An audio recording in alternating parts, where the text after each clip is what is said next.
and welcome back to the Awakening Philosophy podcast.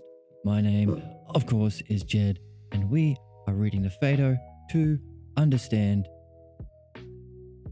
the nature of philosophy, understand how we should live, what philosophy is, and if philosophy involves the art and practice of death and dying, what the heck does that mean? So how do we live well? How do we die well? How do we develop? What is it that we need to develop, to grow, to learn, to become better, develop the virtues, to live said good life and death, but also understand our problems, understand the cause of our problems and how to address them skillfully or artfully so that we may benefit. One of the key words to this whole quest is one of the key questions is, why should we care about philosophy in the first place? And one of the key answers to that is benefit. We do it because we think that it will benefit us in some way. Now, the claim that we're learning from Socrates is it will benefit you in the best way. In fact, it's the only thing that will really benefit your soul, because your soul is here to learn something. It is in a cycle and a progression through incarnations. That learning only happens through philosophy. So, for the Greeks, the word art was closely tied to necessarily tied to benefit. And art has to benefit. So if this is the art and practice that we are to do as humans to benefit our soul, then we could say this is the archetype or the paradigm or the ideal art. So we've been developing a list of ideals that philosophy is. It's the ideal quest. It's the ideal hero's journey.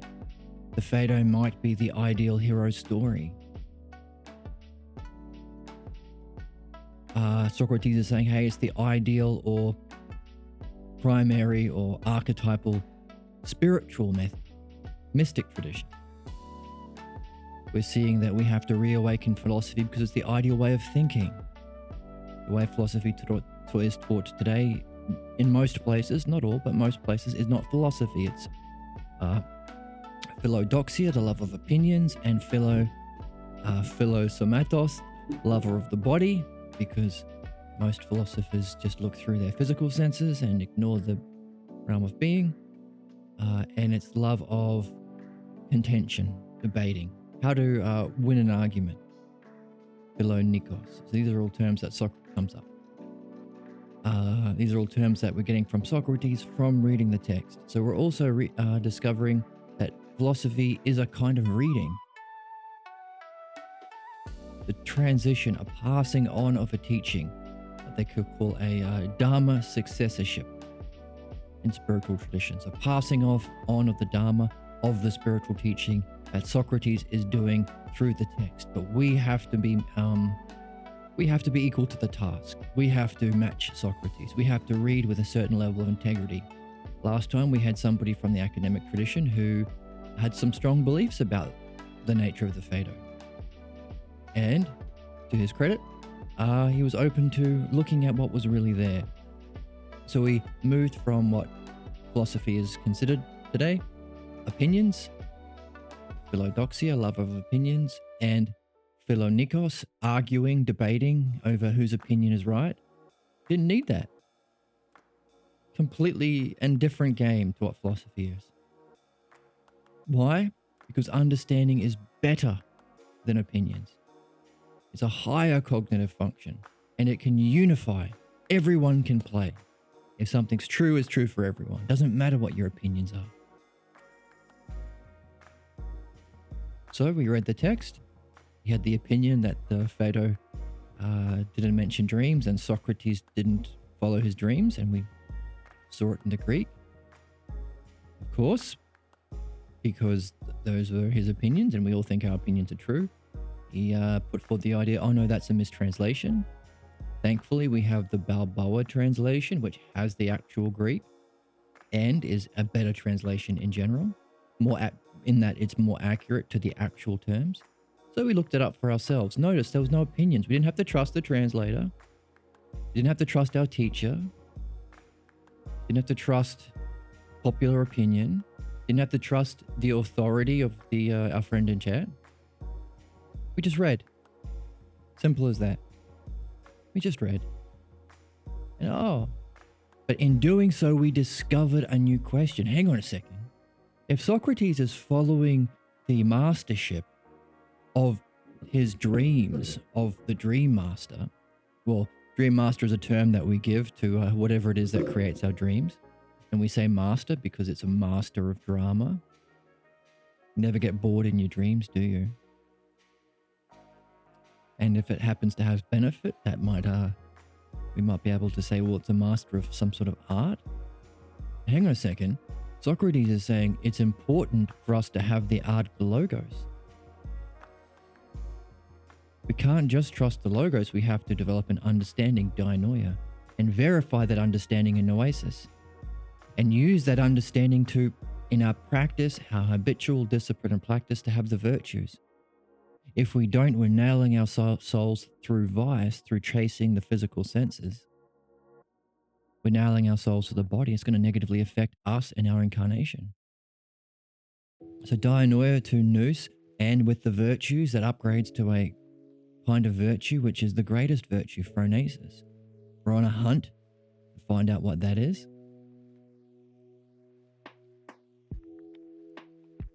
And not only that, we have to put all of that together in something called the art of the logos.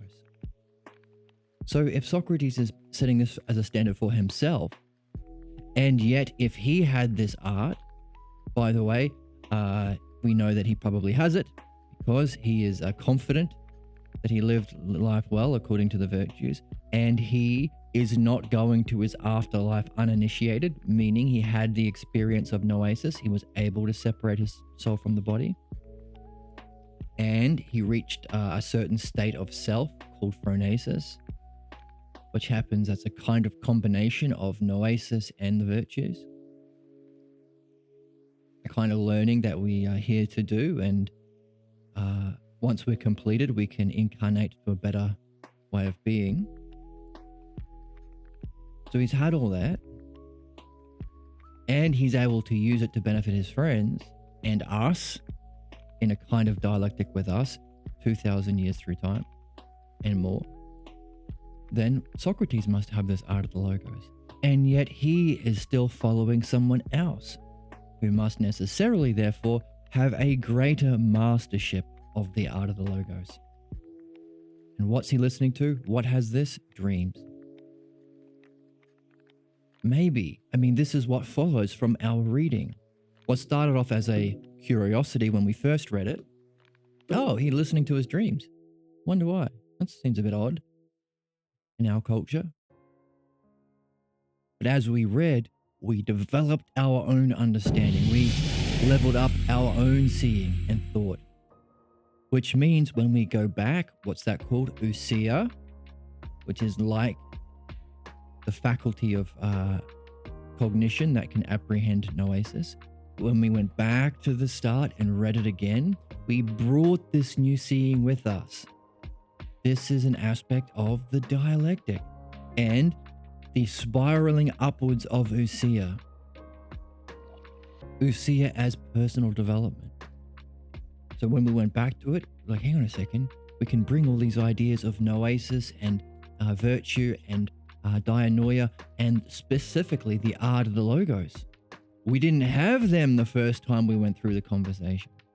Just like when you do your dialectic on a subject you're interested in and you want to know what is beauty, what is the soul, what is justice. After you finish, you're going back to the beginning again, and you're coming back with something you didn't have the first time around. The activity itself levels you up. So too, thanks to our question from our friend in chat, we are able to go back and we gave birth to a new question. Does that mean the standard that we have come back with, this new seeing, the art of the logos, does that mean if Socrates is following his dream master, that the dream master must have the art of the logos himself? Therefore, in the same way, we have to match Socrates while we read, match his way of being, match his level of the virtues, match his trust of the logos, match as best we can the dialectic in our own understanding. Try and match him by developing the art ourselves. If this is how we can communicate through the text with Socrates, so we have another triad. Socrates through the text reaches us. It's called a mean analogy, by the way. If we only do that by matching him as best we can, which means to read without interpretations, that's what it means. If you're not adding anything that he's not saying and you're not leaving out anything that he has said, then you're literally matching him. So we have to do the best work we can as reading without interpretation. If this is the standard for communicating, not what you think he thinks or what your teacher thought he thinks, or what, is taught in schools, Socrates, the Phaedo isn't about dreams, that kind of stuff. No. We have to see what's there. We can't leave it out. If Socrates said it, we can't dismiss it. And that's a kind of reading. That's matching our mind to his mind, which is necessary in a principle that Socrates actually said in the Phaedo itself. It's through likeness. It is a principle or the law that pure joins with pure. You can't have impure joining with the pure. So that's why we have to purify our soul while we're here, so we can join with the more pure levels of being in our next life.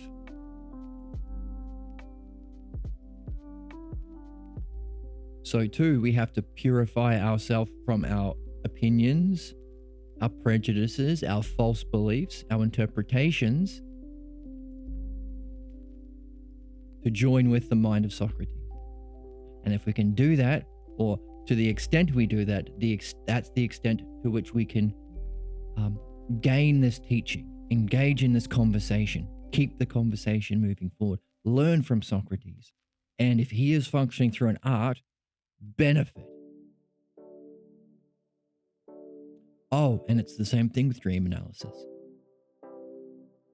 Dream analysis is an art that we can learn ourselves. I offer it to people interested on one of the levels of the Patreon that we have now, which is nothing other than applying this understanding of the dialectic and the logos, applying this principle of matching the mind without interpretation to our dreams, so we can benefit from the art of the logos of dreams. And we can call that providence, a kind of divine benefit being bestowed to us through a kind of language that we have to qualify for, show our level of capability, interest, integrity, the virtues, by matching it. Who gets led into the club? Everyone. Wouldn't be much of a club if everyone got led in. But if we can do our best to match the art of the logos, match the mind of Socrates, we can benefit from his art and benefit in the ideal way. If it happens to be that this is the ideal art, as it is the ideal hero's journey, the ideal spiritual tradition, and all of those ideals that seem to be encapsulated in the text. All of these ideals we wouldn't see if we just filled out the right answers on a test and got a degree. Unless the person marking us happened to have matched that level of integrity himself. This is the glass ceiling. We've talked about this before. If your teacher is ignorant of something and likes to be the knower, you can't go beyond them, because they'll punish you, or they get mad, or they'll find a technicality to pull you up on, or exclude you, or gang up on you. Seen it a million times. So too, if you are challenging the opinions of somebody who claims to be speaking truth, and they don't have that level of integrity that Socrates has, where he's open to learning, doesn't matter whether he's assisting Hercules or Hercules is assisting him, Or it doesn't matter who's leading the argument so long as you're following the logos. If the teacher doesn't have that level of openness and willing and desire to learn, then you've reached a glass ceiling. So if you put on the test, as our friend did, the Phaedo is about learning as recollection, get a mark. What about dreams? One of the opening parts of the text. Is that significant? Well, here's the thing. We're not limited in that way because we're reading the text itself. We don't need an intermediary or professor, which ironically comes from the religious tradition to profess the faith. When the academy, the teachings of Socrates, formalized through his student Phaedo, through the academy, the first universities of the West, that was shut down by people in charge today, the Catholic Church and the Roman tradition. And they replaced understanding and knowledge with faith in authority. So you'd have, you couldn't read the text yourself. You'd get killed if you had a text. And even if you had one, it wouldn't be in a language you could read. And only the priests could have it, or the bishops. And they would tell you what to think. This is the term professing the faith. So these pulpits, where there's one guy at the front professing the faith, this is where the word professor comes from. And if you go to universities, they are structured in that way.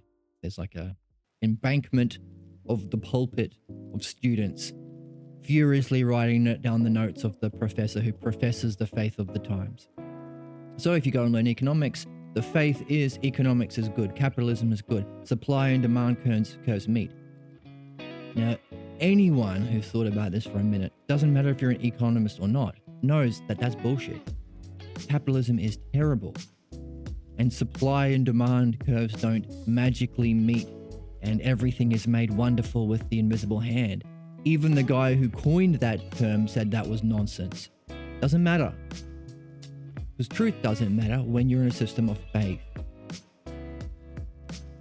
And of course, many people have looked into the ties between big business and media and education and so on, to teach the lie that capitalism is somehow good and doesn't need to be changed immediately, and is a fundamental cause for inequality, fascism, exploitation,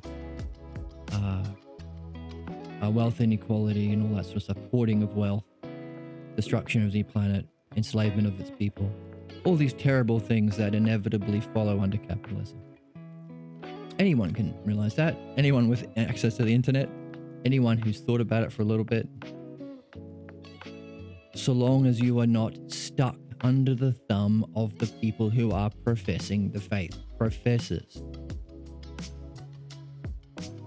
And because this podcast is about reading and philosophy is about reading, doesn't matter. Who cares what the professors think?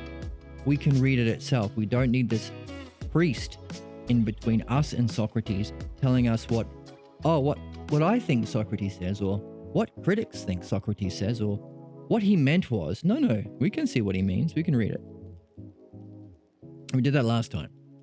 Yeah, he talked about listening to his dreams, which opened up all those questions. And of course, one of the the buzzwords that academics use to keep the faith is, oh no, you can't understand, you're not good enough. Drop it. Don't ask questions. Oh, hang on a second. These are the kinds of objections that Socrates' friends come to when they were confused. We are not good enough to judge.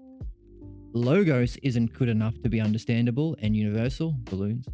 And reality isn't good and understandable and knowable.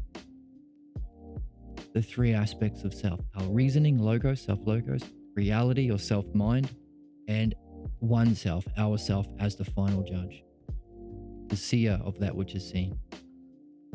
Dismissed. We saw it in the text, and these are the things I'll throw at you when you start to ask questions. You are not good enough to oneself. Mind is not knowable. No one's come back from the dead. Or no. Reality isn't like that. There's no such thing as knowing reality. And the logos, you can't understand. Understanding is flawed. It's just opinion. Socrates says, this is why you need the art of the logos, so you can think for yourself.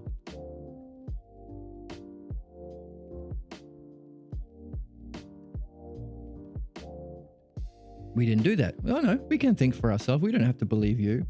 Oh, you want us to feel bad because we don't have a degree? Doesn't matter. That's bullshit. Because the philosophy helps us to see we have a noble and divine nature. Everyone can share in the logos. There's no gatekeeping. Gatekeeping is a tool for oppression. Oh, only economists can understand whether or not capitalism is bad. And by the way, the only people who we give the certification of economist to are those who believe in capitalism. Really? Oh yeah, only high priests can judge whether or not the faith is good or not. By the way, you can't become a high priest unless you already agree. Same thing with getting into media and stuff like that. Unless you're towing the line, how can you get given the certificate by the professor professing the faith? We don't need that because we can read for ourselves. Read for ourselves, and another stock rebuttal is, oh no, it's context. You can't read it for yourself. You don't understand the context. Again, nonsense. We can read. Context is there. Context of the words around the statement. By the way, if you didn't understand, why would the option be to just believe me? Why would anyone say that? Ever? Even if he was right and the Phaedo isn't about dreams. Why would he ever say, just believe me? Just drop it. I'm not going to read. That's injustice. Socrates would never do that. Hey, if I'm missing the mark, let's see it for ourselves. And let's find out why I didn't see it the first time. Because we have to develop the art of the logos. So hey, does just believing somebody help develop the art? No. Literally, he's saying you can't just believe. Not only that, the states of experience of noesis and phronesis and ousia are literally non-opinable and beyond belief. So anyone who says just believe me is doing an injustice in principle. No. No. Hey, if you're saying the dreams aren't in the Phaedo, let's read it and see why it's not there. You're saying the context, you don't understand the context? Well, let's understand the context. Where can we get the context? This is a principle. So we're learning about the principles of justice. Because we are learning about the paradigm. This is key. This is where Socrates is in the text. He's saying, hey, I wasn't able to understand the cause of things. Why are we here? Why are things the way that they are? That's about causes. And I recognize I'm here because I think it's best and most beautiful and most just to be here. Well, hang on a second.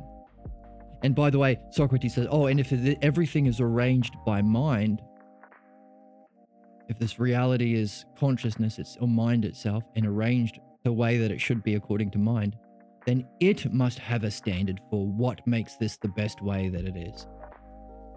What makes this the best that it should be, the way that it should be, or rather justice. All of these questions imply a paradigm. If you say it's best against what? Like a doctor, if this is a healthy body, this is the best kind of body, you must have a picture of health in your mind and an understanding of that vision.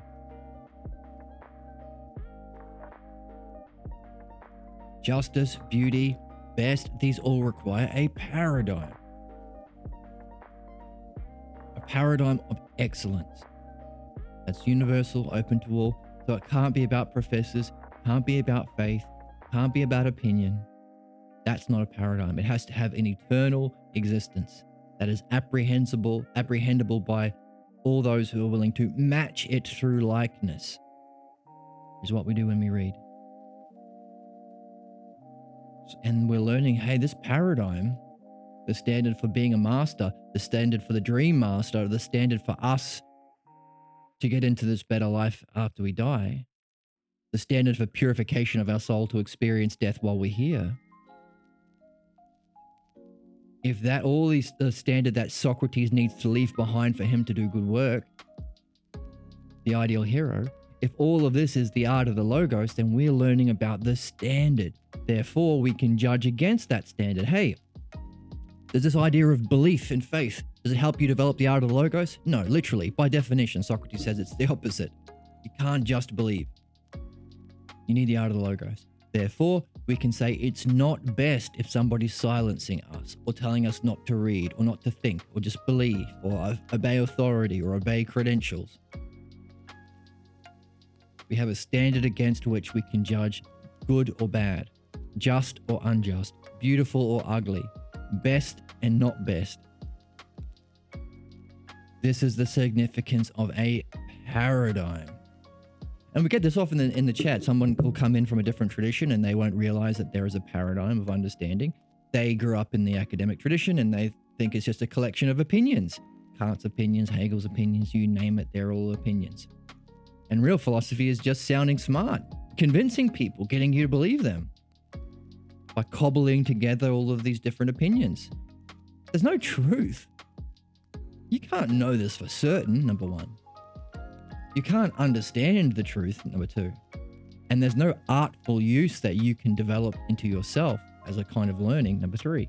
These are the three things that Socrates predicted the experts or people claiming to be experts will say. That's literally what we find today. And they come into the chat.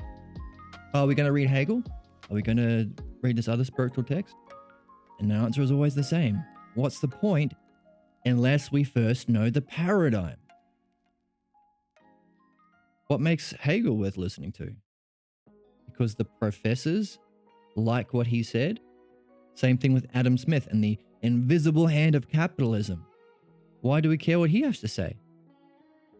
He even said it was wrong. Doesn't matter. It's consistent with my opinions, says the people who have all the money and the power, doing all the injustice. Therefore, it must be true. And if we can use our money and power to get people to believe us, what other standard is there for truth? Democracy. The more people believe it, the more true it must be. No. Boo.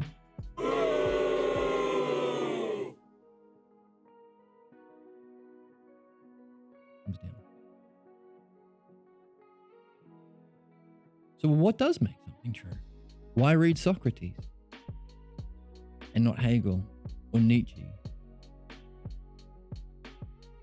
Nihilism. There's no meaning to anything.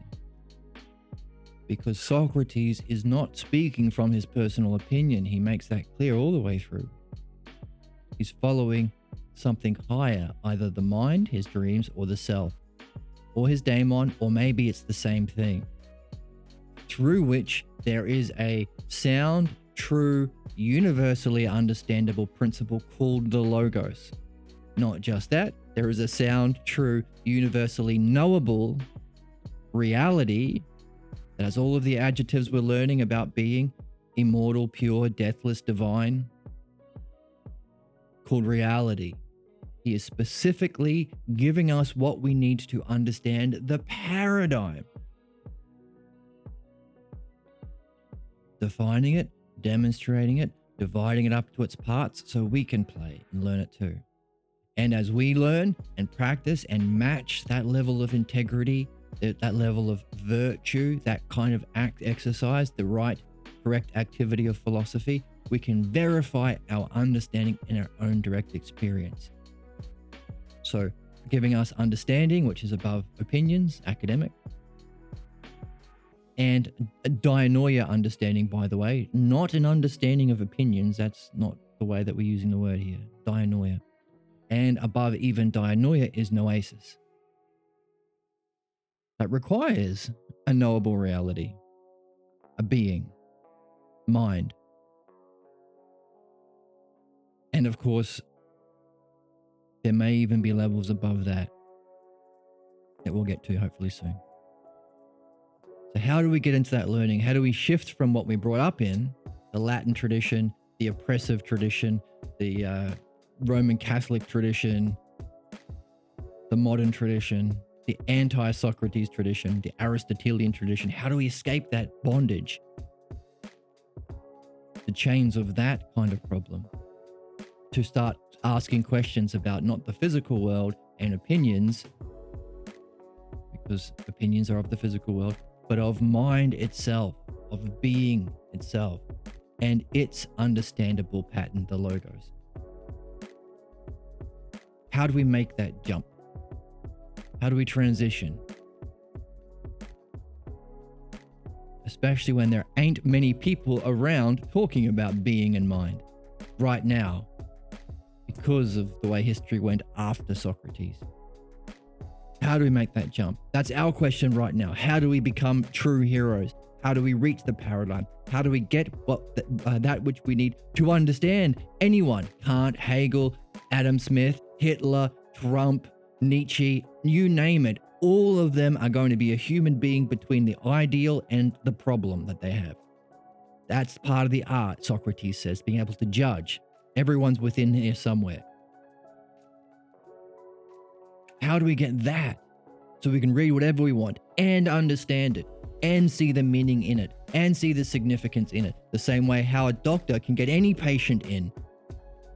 So long as he has the paradigm, he can judge any patient. Can't just be the patient's, oh, I only studied cancer, so you have to have this particular kind of cancer that I looked at when I was at college. No. That's not an art. To only do the things you've already done. How do we get that? How do we get it? Okay, if this is by the way, those rejections of the understandable paradigm, the knowable reality, and the artful use to benefit of both, that's the worst condition of the soul, Socrates said. We have to be on guard against that. But how do we get into it to begin with? How do we jump from the realm of opinions if no one else is talking about it? Apart from Socrates, thankfully, that we can engage with through this text as a medium. How do we jump from the physical world to the realm of being? How do we jump from opinions to truth and understanding? How do we go from vice that we call virtue, but is still based on love of the body, of opinions, and is still nailing our soul to our injustice and nailing our soul to the body that will negatively affect our incarnations? How do we escape all that if that's the only thing people are talking about nowadays? That's our question. That's the question we're bringing in to the reading with. Have a question is to be on a quest, so that's our quest. How do we make that jump? Fortunately, Socrates was in the same situation. Ain't no one around talking about this in his time either. Literally, he was killed for being the most insightful and telling the truth and helping everyone in the best way. Oh my goodness. So he was able to make that jump, and he's giving us his story of how that happened. And that's why we're reading what we're reading right now, so we can understand the principle of the jump. So anybody you meet, not just Socrates or you and me, but anyone you meet, just like someone with the art of a doctor of medicine, anyone they meet can walk into their office and they can diagnose them and offer them medicine, offer them some prescription to make them better. So too, can we look at Socrates' experience and find the principle, the paradigm, so we can have it as an art. That's what we need, the art of how to make the jump from the everyday world of opinions, of debate, of division, of war, of professing the faith, of blind loyalty to our ignorant tradition, of lover of opinions, philodoxia, lover of the body, philosomatos, lover of riches, philoklimatos, the lover of fame, philotimos, lover of fighting, philonikos. How do we go from that world that we're all raised in to a philosopher? Someone who actually wants to understand the truth, escape all of our problems, all what Socrates is calling all human illness, and benefit ourselves first of all. Make ourselves better, more pure and more excellent, more pure and more perfect. Escape our own repeating cycles of problems, escape our own fate, and reach our own highest states of bliss, of knowing, of understanding, of artfulness. Reach our destiny. Escape our fate and reach our destiny. Not just in this life, but for all of our lives, for eternity. We're escaping the cycles of reincarnation because we've done our work here, and we're entering into a place that one of the adjectives is eternity, eternal, immortal, deathless, pure, divine. All of these adjectives go into our dialectic, into our notes, so we can formalize them, make it into a dialectic, make a myth about them. And the better we do, the better we can understand our question. How do humans, all humans, not just humans, all intelligent life who have developed language, intelligence, and self-reflection, once they've met that standard, how can they make the jump from the physical, from being bound as though in chains to our physical body and our physical senses? That's where we start. So how we start as babies. How do we go from that to doing what we need to do? Being just, discovering what justice is, purifying ourselves, perfecting ourselves, escaping our fate, reaching our destiny, developing the art of the logos, being like the dream master maybe, like the daemon maybe, like the divine maybe. How do we get into that game? How do we even start in that game? How did Socrates do it? Number one. How can we do it? How can we match him and make that jump ourselves? And number three, how do we understand it as a principle so we can make it into an art? Those are our three questions. How did Socrates do it? How can we now therefore do it today? Because we're trying to match him. We want to make that jump. And what's the principle? So anyone we meet on our journey, we can help them make that jump too. That's where we are. And it seems to be something to do with causes. Reflecting on and understanding the cause of things. And where Socrates looked in his first search for causes was to physical things. Oh, the cause of things to be the way they are is physical things. Bones and sinews. Adding and subtracting. A foot or a head taller. That's what makes things tall. A foot. Or a horse hand taller. That doesn't make any sense. If I did not think it was good, just, best, most beautiful to be here, them bones and sinews would be boning and sinewing their way out of here. Quick smart. So there's some standard against which, or paradigm against which I can make these judgments of most just, most beautiful, most good, most best. Necessarily. It's like a doctor uses as a standard. The very thing that's missing from psychology, philosophy, spirituality, politics, all of justice, you name it, the economics we talked about today, you name an institution, it's missing the paradigm. And Socrates is saying that's why we have our problems. Meaning, what we need to do is introduce the paradigm, introduce an understanding of it, introduce an artful mastery of it. That's how we solve problems for ourselves, for humanity, and for any species. Wherever you find yourself, in any galaxy, in any time period, it's always going to be the same. So, because it's a paradigm. So it's a kind of learning that we can take with us into our incarnations. Therefore, the sort of thing we're looking for. If we're rational, to be a rational human being, why are we here? Where do we come from? Where are we going? What should we be doing while we're here? These three questions. Where do we come from? Where are we going? What should we be doing while we're here?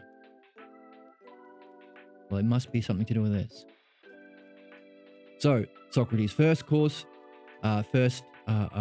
for causals in the physical did not fall sharp. It fell short. Fortunately, he did not blame humans for letting him down, and he did not blame the logos. Thankfully. That's a problem that humans can have. He pointed that out to us already. He kept searching. He realized that mind has to be involved. Anaxagoras pointed that out. But he wasn't a good teacher after all. So he's already realized that it has to be something to do with mind in a search for causes. So we can see the beginnings of that jump, because being, of course, another way of talking about being is pure mind. And now he's going to give us the second search for causes. Socrates' second search for causes. We want to know how he did it, how we can do it, and what's the principle. And maybe also, if we're talking about a principle, we can see, whether or not his friends are going to do it. Did Phaedo or Simmias or Cebes, or maybe Socrates, who's listening to this, did they make that jump? The most important jump we need to do to even begin the game, to get what we need to solve human problems and reach human excellence. Isn't this cool? The nature of problems and the nature of our destiny, our purpose, our spiritual excellence, the nature of spirituality, the nature of understanding, the nature of true justice, economics, spirituality, politics, psychology. All of these things are understandable. We don't have to be in division, fighting war. We don't have to. Not only that, they're all understandable with the same paradigm. So it's very simple. In one sense. In the sense that we only have one focus. By the way, if our whole soul has one focus, that's a kind of harmony within our soul. Because we all want to solve our problems. But then sometimes we get distracted and we want to reach our excellence. Or sometimes we get distracted and we want to master our art of music or painting or something. Sometimes we get distracted, we want to, by the nature of political problems that we're suffering through, social problems.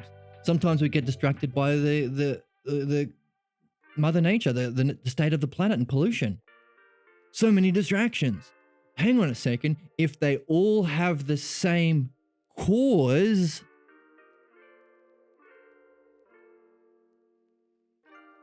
for its excellence, or absence of that cause to cause its problems, the same thing, then you're not distracted anymore, because it's the same thing. What do we call that? The paradigm. So we can unify all of our interests, all of our desires, all of our passions, all of the things that we're interested in as human beings, all of our human needs can be unified. A certain harmony.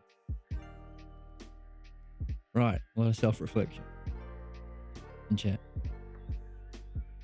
Why is that significant? Because we're on Cebes' argument, but the last argument Socrates addressed was Simmias' argument of harmony. He says the soul is kind of like harmony, a byproduct of our physical world. Exactly, world peace. Not just world peace, world excellence. So, and how did Socrates address this idea that the soul is a byproduct of our physical sinews and neurons, and a kind of harmony? The same way you need a physical guitar and physical strings, and you have to pluck it in a physical way to create harmony. Maybe our soul's like that. It doesn't have an eternal, immortal existence. It's just a byproduct, a kind of harmony. How did Socrates address that? By saying, hey, I'm going to teach you about something even more important, virtues. That's the thing that philosophers do. You want to know about this? First, you're going to have to understand the higher and more important, and then you'll answer your question.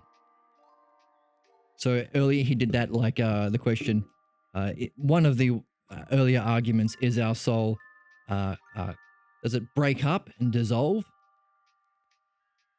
Socrates says, well, things that break up in death are composite. They're made of parts, like a body. things that do not disperse must have the same, must not be made of parts. Incomposite. Okay, so what's composite? The body. What's incomposite? Pure being. So we've got to understand these two, and then once we understand these two, we can see which is the soul most like. In other words, to understand the immortality of the soul, we have to understand being, which is even better.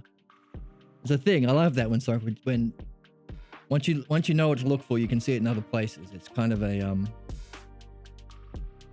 it's an artful use of the logos, you could say. Like if you go to the doctor, oh, I've got this sore finger, and I'm just here to get my finger fixed. Well, as a doctor, you might use your art to say, actually, the cause of what you would really benefit from is not this problem, but this is a symptom of your whole arm being broken. So you might say, okay, to solve this problem of your broken finger, we have to fix the problem of your dislocated shoulder or your broken arm. And you would have to. That's kind of artful. The patient doesn't know what he needs. Doesn't mean you ignore his question. You use it as a kind of springboard and you hopefully address it too. So too, the way in which he answered his question brought in the idea of harmony to say, by the way, the soul can't be a harmony because the virtues are harmony. Bingo, bango, bongo.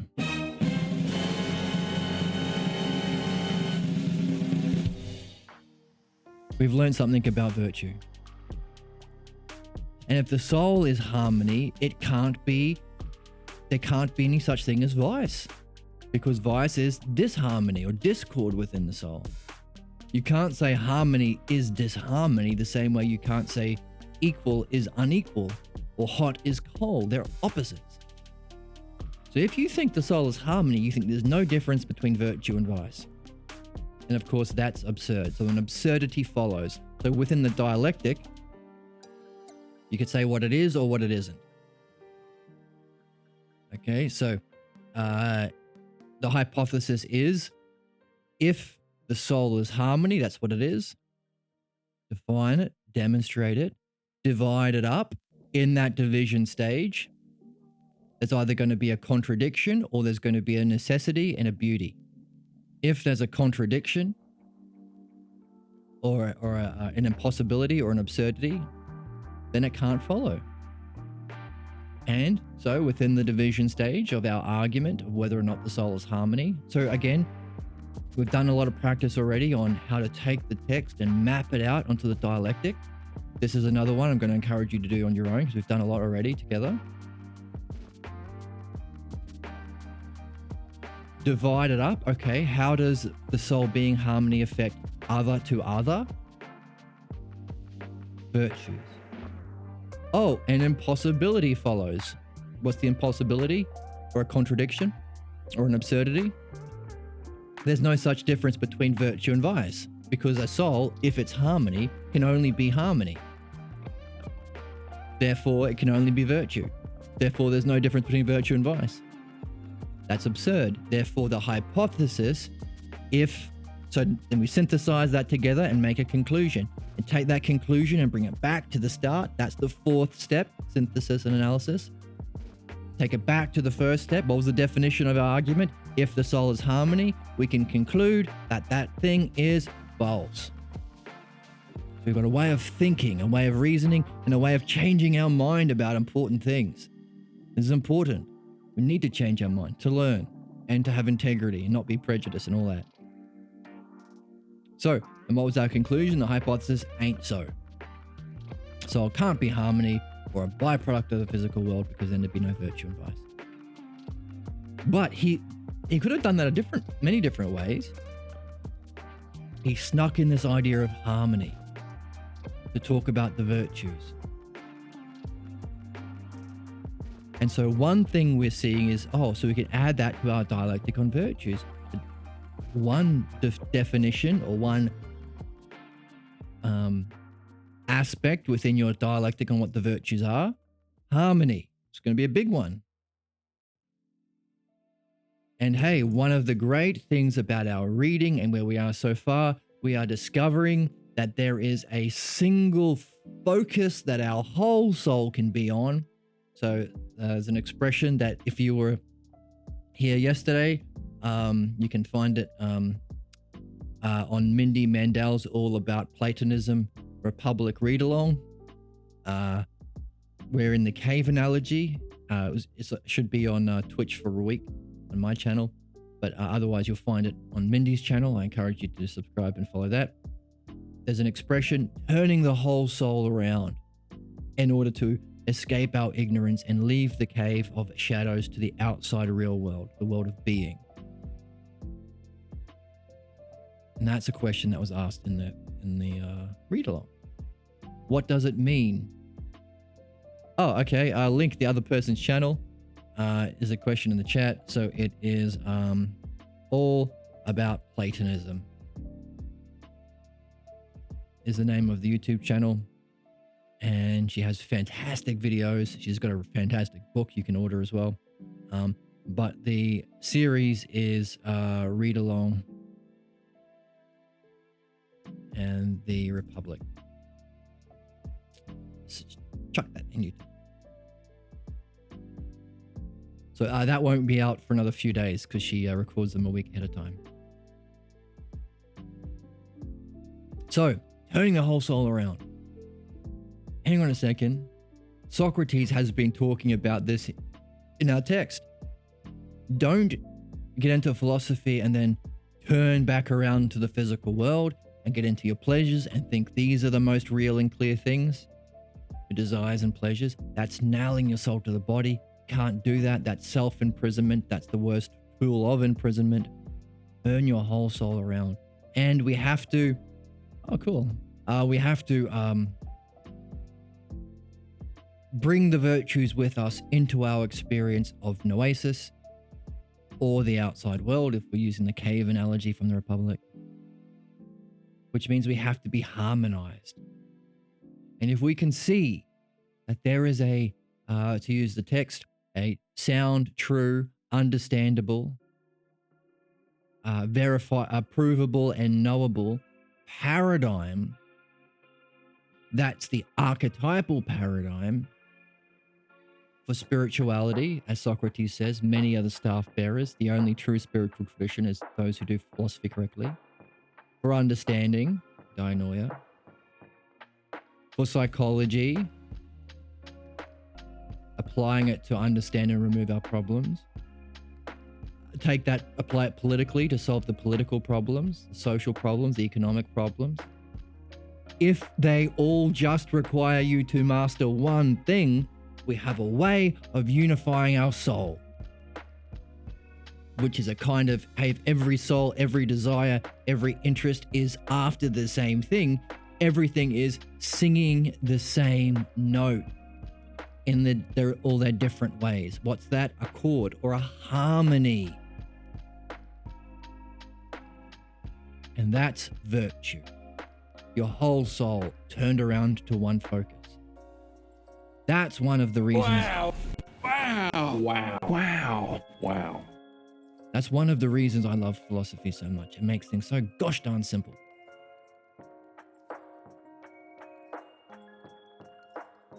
And that's what we're doing. That's what Socrates is passing on. The art of the logos. How do we do that? Well, to even start that game of unifying our soul, everything just makes sense, yeah. Wow. Wow. How do we begin that game? How do we even discover there's an art of the logos? That there is a true, sound, understandable paradigm that's also knowable. That's also our purpose here. That's the paradigm that we need to understand to reach our destiny. And the paradigm we understand the distortion of to solve our problems, true psychology. Which is why Pierre Grimes' book, Philosophical Midwifery, which is this, is called The New Paradigm. A new paradigm for understanding human problems. It's the new paradigm. And pretty much all new development in psychotherapy have just been bits and pieces from this book, more or less. If it's what we need, how do we start to learn it? How do we discover it exists? And then how do we master it? In other words, how do we make that jump from where we start in our physical body with all these professors and priests and experts and capitalists and corrupt politicians and corrupt businessmen and corrupt religious organizations, you name it. They're all corrupt because corruption means the distortion of that paradigm. If that's where we got raised, if there's no one on your favorite sitcom who is a philosopher like Socrates, if there are no other books like the Phaedo out there that are bestsellers, even if you go to the experts and they learn philosophy at school, it's what Socrates is saying is the opposite. If everyone around you in your culture and those who are claimed to be experts are saying the opposite of what we need to do, are in the body, in the physical world, in the realm of opinions, in the world of debate, causing the division, the war, the genocide, exploitation, causing all the human ills, how do we leave that to discover the truth? Discover there is an art of the logos. And how do we even begin that game? When we begin, we can read the text together and stuff, but how do we make that jump? Socrates was in the same situation. His first search for the cause was by looking in the physical world and looking to others, like other teachers. And he saw they weren't good enough. They saw that he let them down. But it was his search for causes that he was motivated by. Didn't get there the first time round. Maybe he's going to make that jump the second time round. So that's the significance of today and where we're reading and why we're reading. That which can unify our soul, purify and perfect it, escape fate, reach our destiny. Everything, every level. But we got to make that jump first.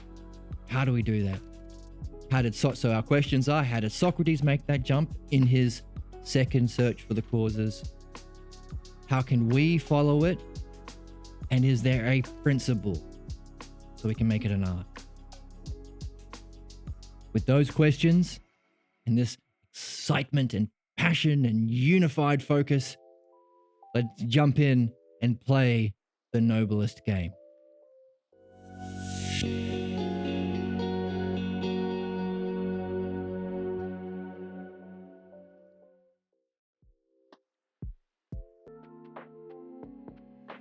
Now, I think the best way of moving forward is to jump over to the Loeb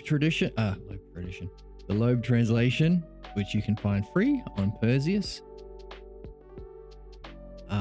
which is of course the translation of the text before the Balboa. As we go, we'll see that there are certain key terms missing, but it's kind of has an easier flow about it. So we'll get the gist of the argument and we'll jump into the Balboa to get the bones. Or we'll get the bones here and we'll get the sinews in the Balboa translation. But yeah, let's hear Socrates' story. How did he get into it? How did he wake up from the everyday world?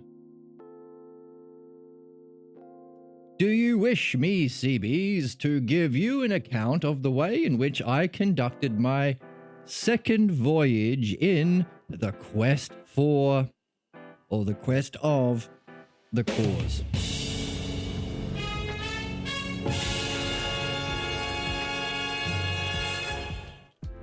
What we want. I wish it with all my heart, said Cebes. After this then, since I had given up in investigating realities, I decided that I must be careful not to suffer the misfortune which happens to people who look at the sun and watch it during an eclipse. For some of them ruin their eyes unless they look to its image in water, or something of the sort. I thought of that danger, and I was afraid my soul would be blinded if I looked at things with my eyes and tried to grasp them with any of my senses. Interesting. Looking for a cause, he's not going to use his senses. Now, perhaps my metaphor isn't quite accurate. I'm not going to actually blind myself like I look at an eclipse. For I did not grant in the least that he who studies realities by means of conceptions is looking at them in images any more than he who studies them facts of everyday life, of daily life. Did not grant that he who studies realities by means of conceptions is looking at them in images. Interesting. any more than those who look to the everyday facts of the physical world. However, that is the way I began. I assume in each case some principle which I consider strongest, and whatever seems to me to agree with this, whether relating to cause or anything else, I regard as true, and whatever disagrees with it as untrue. But I want to tell you more clearly what I mean, for I think you do not understand now. So he's outlining, remember, he's trying to teach us the superpower. Pass on his quirk before he dies. He's outlining something about the dialectic here. Find something which is a principle. Come up with a principle that you think is the best principle. Okay, put that inside A, what if it's true? And then inside B, what if it's not true? We're seeing how he's helping us to outline the dialectic. Now, that idea about conceptions and is a bit confusing. It may be in chat.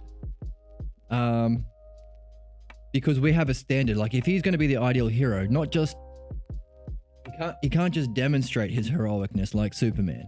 He has to also be able to define why or what justice is. So definition and demonstration.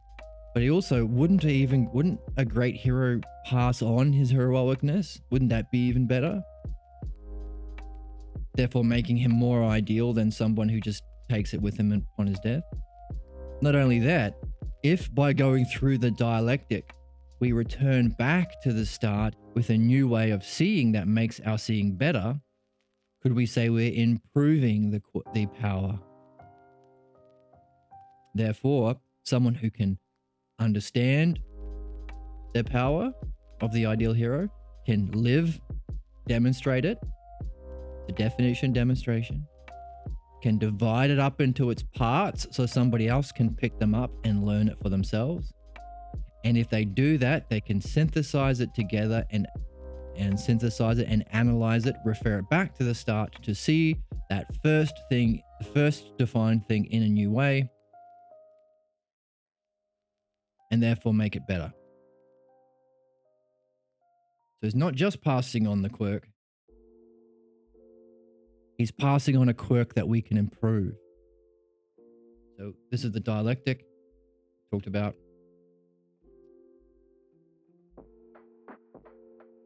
You have a hypothesis. Where's my pen? You have a hypothesis. Side A is if it is. Side B is if it isn't. That's what he's already mentioned. But so if this is a paradigm, we're using it as a paradigm to judge Socrates. Can he define what it means to be ideal, the ideal human, and have the ideal art, or be the ideal hero in the hero's journey? Can he demonstrate it in the text?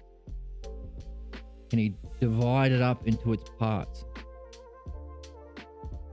so that we can do this step, find all the key terms, find the patterns, put them together in our own dialectic, and take all those parts and synthesize it together and refer it as analysis, analyze it back against that first definition to see that thing in a new way.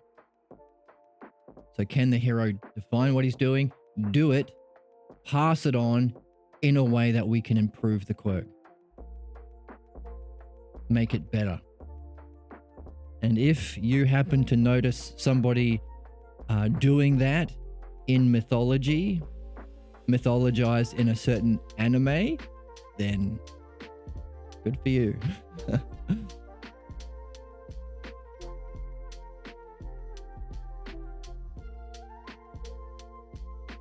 Now, what you would want to do is get a writing job on that show and add the logos to it. Socrates says, "This is what I'm doing as well. My dream said I had to write music."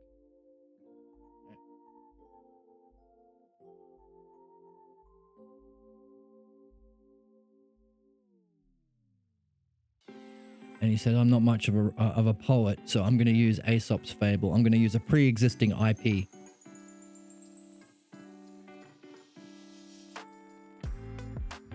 And I'm going to add the logos to that.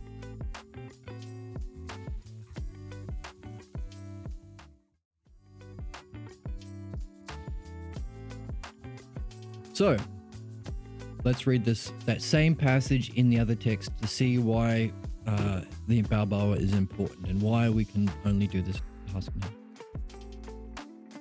Now then, after this, when I had averted my search, the first oh, you've been doing that already. Cool. The first Anaxagorean quest from natural existences, physical world, it appeared to me that I must necessarily be careful to avoid that experience of those who watch and look upon an eclipse of the sun. For some of them may ruin their eyes, and if they do not look at the image of the self, interesting. Okay, so one of the reasons why we need this translation is the word altos is self in the Greek. And just a reminder, it has, so we've been talking about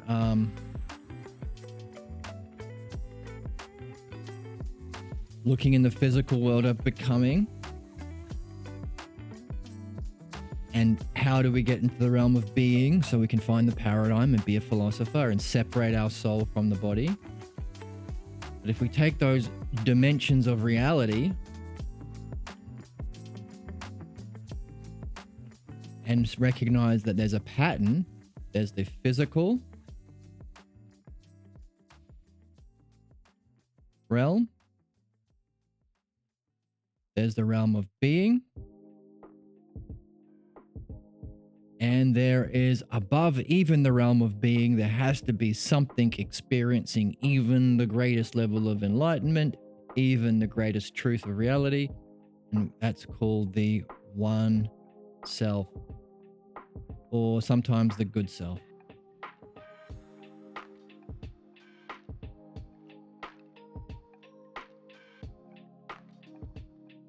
So there's a little triad. And one of the reasons why we have triads is skill trees. So you might have a lot of triads in your skill trees. Here's a 3, here's a 3, here's a 3, here's a triad, here's a triad. You can pick off a couple of branches, rub them together to create a fire. What do I mean? Well,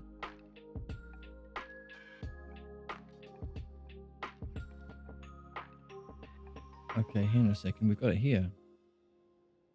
Here's another triad. The realm of becoming, the realm of being, and our destiny, the good. So these kind of fit really closely to each other. So this physical world you can understand as the realm of becoming. The realm of mind you could, the realm of mind you could represent as being. What else do we have? We've got a bunch of triads in our back pocket. But here's another one. The word altos means self. So we could have another triad with, in our skill tree, add this one to your skill tree if you like, the self logos. Reasoning. One of the things that is rejected by people who claim to be smart nowadays. Wise. We have self-mind. One of the things that's rejected as well, or self-being.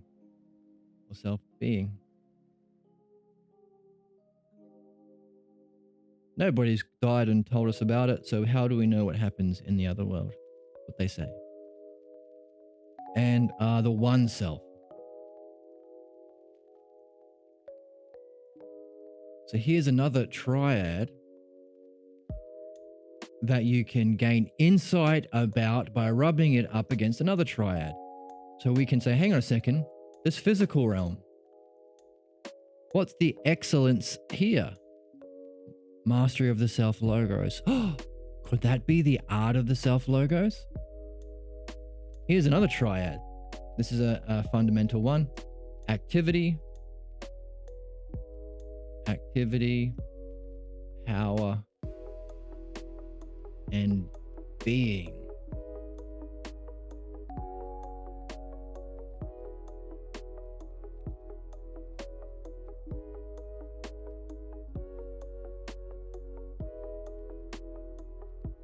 So we can rub multiple branches of our skill tree together. What's the physical world? Oh, that's where we can engage in a kind of activity in the realm of becoming. What's the ideal activity? Self-logos. By the way, that can be dry and dull, just learning philosophy, unless we can experience being or awaken our self-mind, which will give us some power, entering the realm of mind or being. And if we join both this part of the triad together, if we use our understanding of the text and our highest experiences, activity with power, these can come together in the hyparxis of the triangle to reach our ultimate state of being, which is the good or the one self. So this is an example of how we collect key terms, number one, and their patterns, the skill trees, so we can gain insights and understanding. Now, we are looking at the word self, altos. So we can say the word altos means it,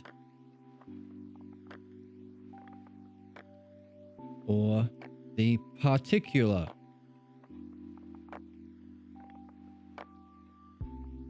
It also means the honorific, or the highest, or the ideal, or the excellence or ideal.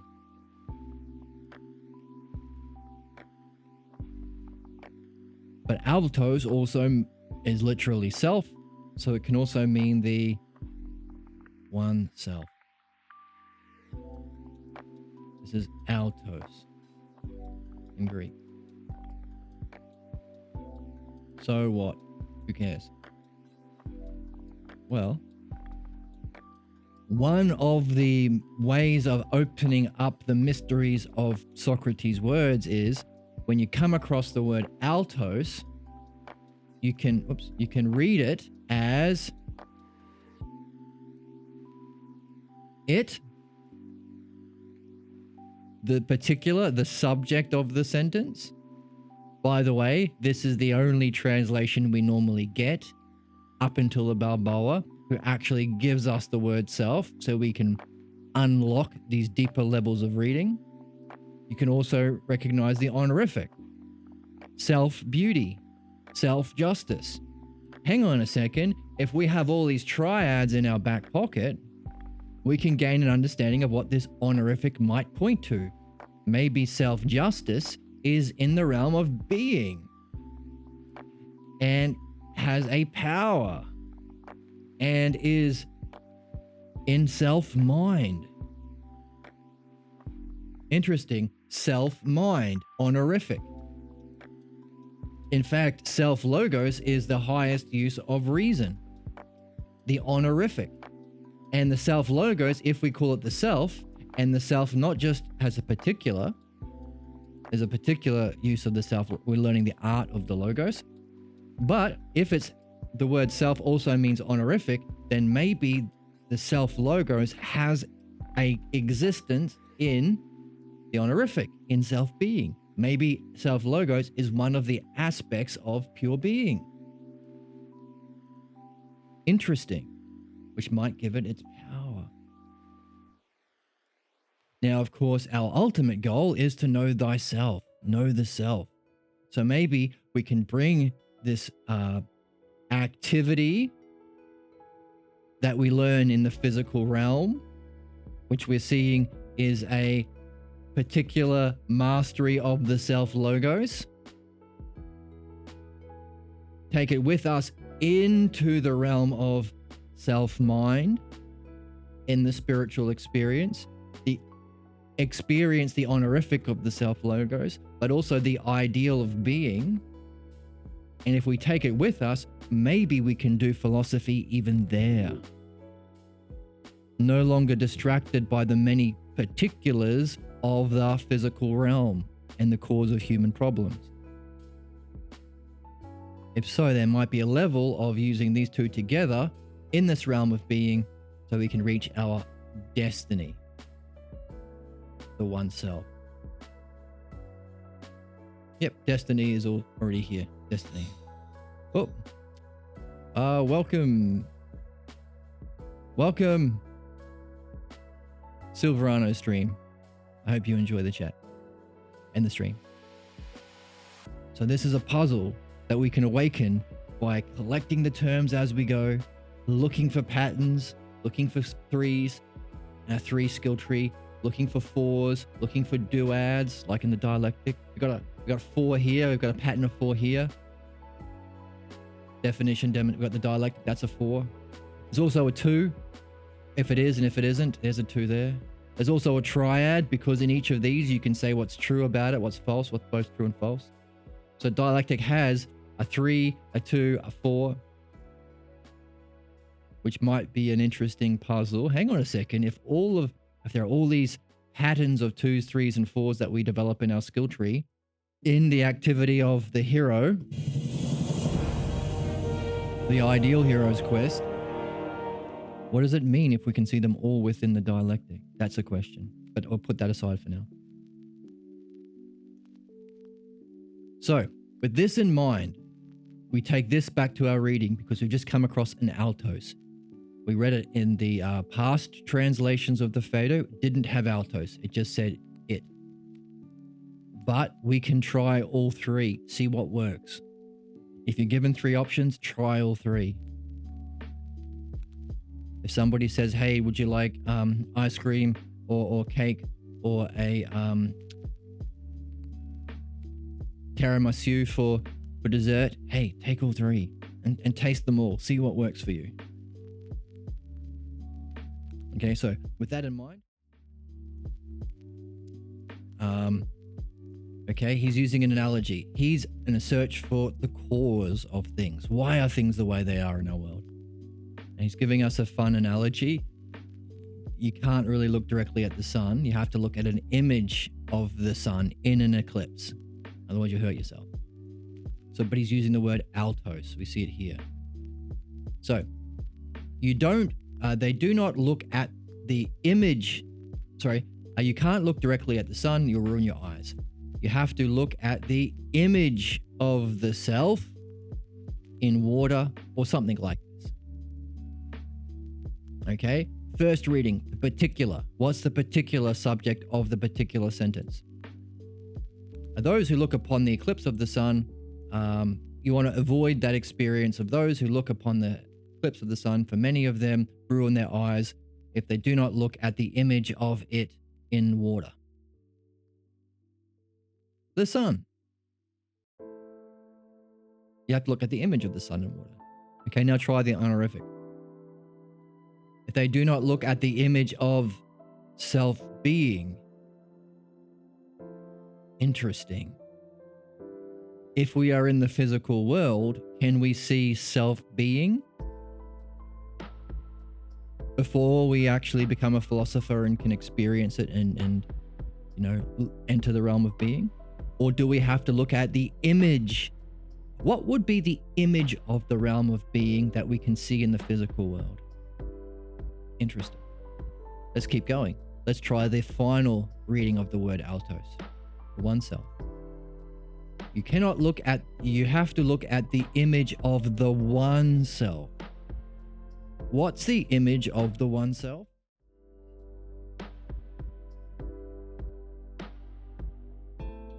If these are physical realms,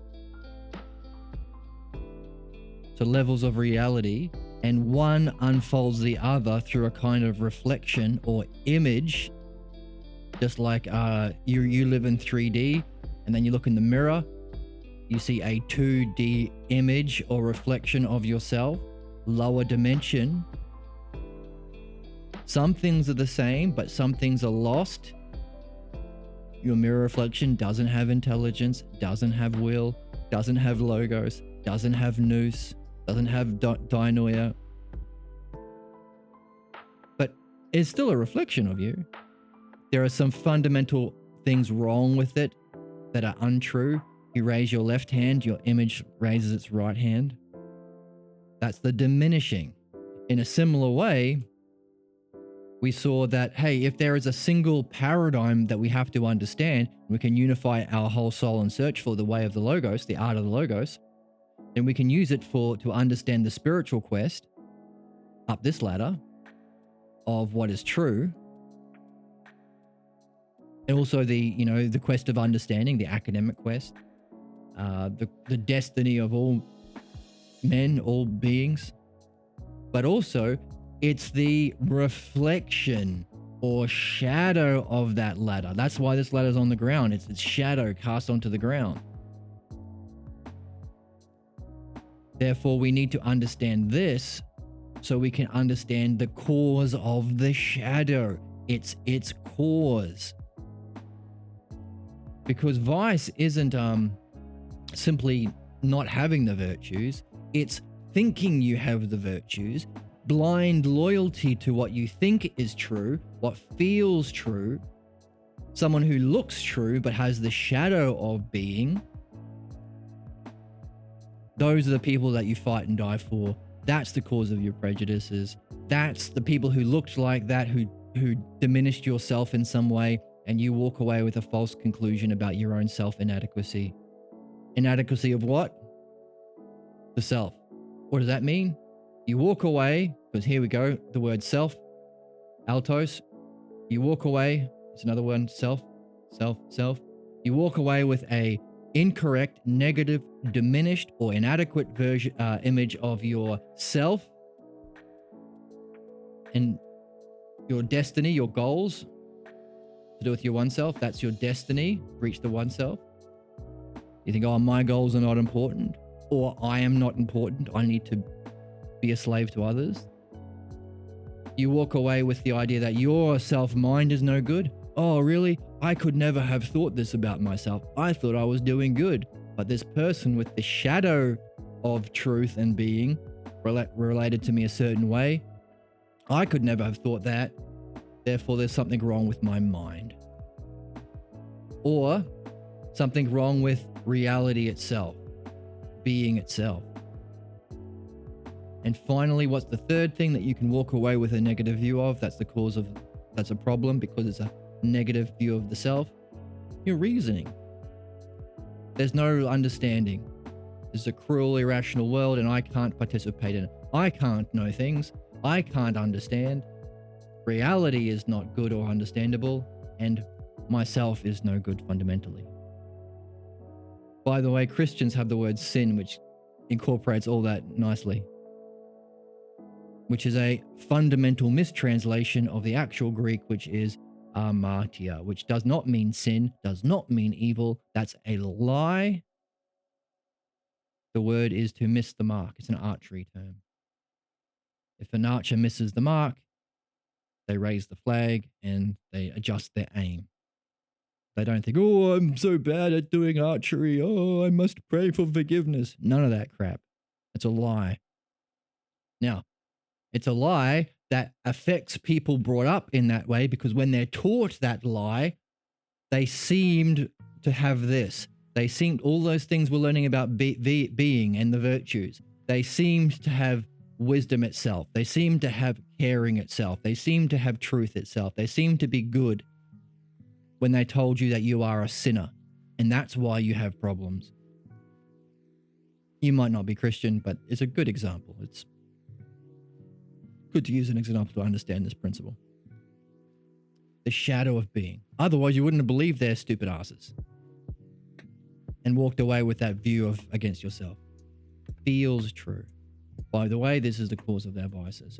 If we understand the art of the Logos, we understand the paradigm, so we can see how that deviates. It's the shadow. It's the 2D reflection of the 3D truth. If you see a problem in your reflection in the mirror, you ain't going to solve it by looking at the mirror. Why? Because you're not looking at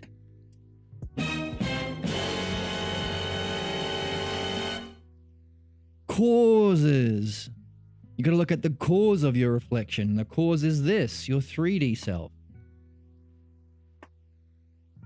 Same thing with people say, hey, why don't we read Kant? Well, we got to know the truth first before we can see how Kant misses the mark, or if he misses the mark. Maybe he's dead on with everything. You won't know unless you have the paradigm first. Same thing with our problems. It's the shadow. So if there's a problem in your reflection, you don't start drawing on the mirror. You adjust your hair, or you wipe the schmutz from your face, or whatever you do. You recognize you have to address the cause. So you have to know this so you can recognize the shadow, which is why the art of the logos is the paradigm for not just philosophy, this ladder, and spirituality. You can say philosophy, well, I guess philosophy is spirituality. They're right. Okay. Yeah, philosophy or spirituality, but it's also psychology. The psychology wants to find out and address this. So why are we talking about that now? Because we can see, well, hang on a second. If this is reality, if reality has an unfolding from third dimension into the second, into its shadow, in our problems and in our mirror reflection, we could therefore hypothesize that we are ourselves in the realm of being a reflection of the realm of, in our physical realm of becoming. This is why we want our skill trees, why we want our triads in our back pocket. So in our physical realm of becoming is a reflection of the 4D realm in being. And that makes sense because Socrates is looking for what's the cause of things being great or small? What's the cause of beauty? What's the cause of justice? Not an adjective that you see as particulars in the physical realm, but what is its cause in the next dimension up? A dimension that we can access because it's mind. Or self-ousia. You can say self-ousia as well. The term we have from the text. Which makes it a spiritual tradition. You're literally jumping up to dimensions, which means you have to separate your spirit from the 3D world of particulars to the ideal or honorific, where we find our paradigm, by the way, in the ideal. You can't see it with your eyes. And if we can jump to the next dimension, that's what we call spirituality, more or less, because it's the spirit. Socrates says you have to separate your soul from the physical world, and he says that's the true mystical initiation. And of course, we want to do so with all this in our back pocket, so when we get there, it's not a random trip or a one-off. We understand what it is there because we take the self-logos with us. We can go into it in greater depth. We can integrate it back into our particular world because we've been developing the virtues. And maybe we can use what we've been learning to go beyond it, to what's even beyond enlightenment experiences. What's the core? And again, cause. What's the cause of enlightenment experiences? So the 4D realm has to itself be a reflection of the 5D realm. So it reflects downwards. In philosophy, that's called emanation. And we who find ourselves here, we're not 2D thinking animals like cows or something. We can think. Thanks for hanging out in the stream. Hope you found it interesting. We use this, the ideal or the self, the honorific of our physical realm of self-logos to access the realm of being, going from the 3D world to the 4D world, and then the 4D world to the oneself. Now, why are we talking about that now? Because Socrates is saying, hey, as a silly example, you don't look directly at the eclipse, at the sun during an eclipse. You look at its reflection of self. On one level, we're talking about the sun, the particular. But we know that's a metaphor because we're actually after the ideal being, the cause of the physical realm, the reason things are the way they are. But because we have the word altos, the word self, we can go one step higher. Da-da-da-da. Wow. Wow. and try out this reading of altos, which is the highest, or you could say the hyparxis of the previous two. Maybe you can use your understanding of the self logos applied to being and realize that even the realm of being, the 4D realm, is itself a image in water of the 5D realm. So maybe when we do get to hear mind, the cause of the physical world, we realize even that is an experience of the reflection of the self, our true goal, the true destiny, the final stage of reversion. So this is how we can read Socrates, the particular, the honorific, and the ideal, because that's the meaning of the word altos. And that's I keep talking about Christopher Nolan. He writes his movies in a similar way. There's the main question that everyone who goes to see the movie can see. There's the hidden question that only people who've seen it a few times can see, and you have to go to YouTube channels that unpack the true question behind, I don't know, what's a Christopher Nolan movie? Inception, or the true question behind Tenet. But then, if he's doing really well, there's a third question that almost no one will see, or only people in 50 years will see. In Socrates' case, only people in 2,000 years will see. And that's where we are. So a really precarious position where the implications of not having the art of the logos for 2,500 years since Socrates tried to pass it on, but he was killed before he was able to pass it on to Plato. But fortunately, we have this text. So we're suffering the implications of what isn't true. What if we don't have the art of the logos? So our whole world is this: a mythology playing out our problems, vice, the shadow, what feels true. Or we could say, using the dialectic, we can say, well, if we use the dialectic to understand levels or those dimensions, we could say,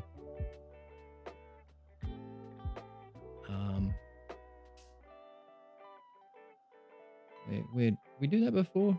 Maybe we didn't do it yet. Use the dialectic to understand dimensions of reality. I don't see it anywhere. Maybe it didn't save.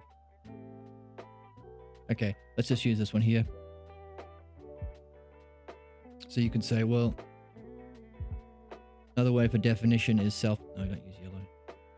Another word for definition is self to self. Another word of demonstration is self to others. By the way, if our goal is the one self, then self to others is how it demonstrates or functions. What's the ideal? What's the way the self or dreams or reality functions?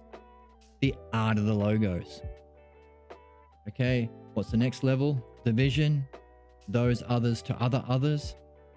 And finally, synthesis is those others synthesized and taken back to self. So you can understand these sections with these two letters. So if we looked at human culture, the ideal would be the definition of true human destiny, true human state of being. Demonstration would be how the ideal human, or the ideal human race or any intelligent race functions. And Socrates is saying that's the art of the logos. That's what I'm trying to pass on. Others to others. What's another way of talking about that? Groups. My group is this other. You're not in my group. You're another other. And if we are not at that level of evolution where we have picked up the art of the logos, if we understand these as levels of human development, then we are behind this line. This is the realm of becoming, by the way, behind this line. The realm of being, we need to access the art of the logos because it's the paradigm. It's what Socrates is looking for. Socrates couldn't find it even among the greatest teachers of his time. No one was in this level. They were all below the line, in groups, in the physical world.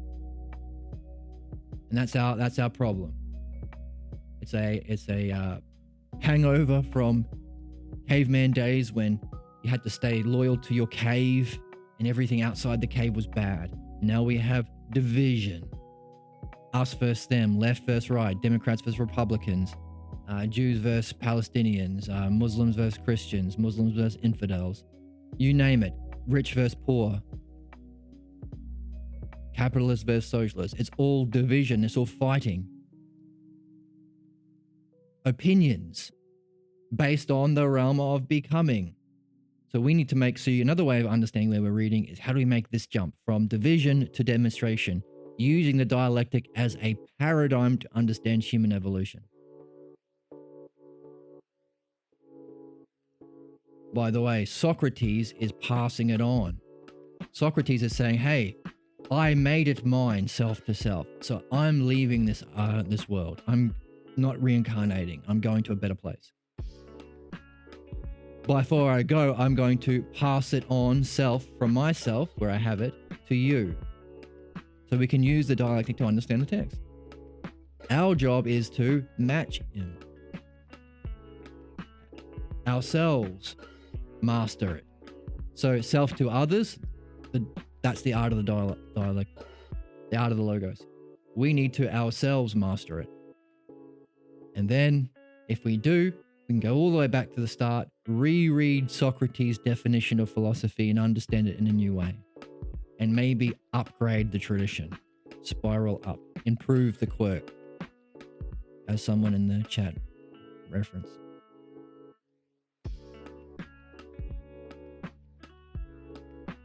So, our humanity is here.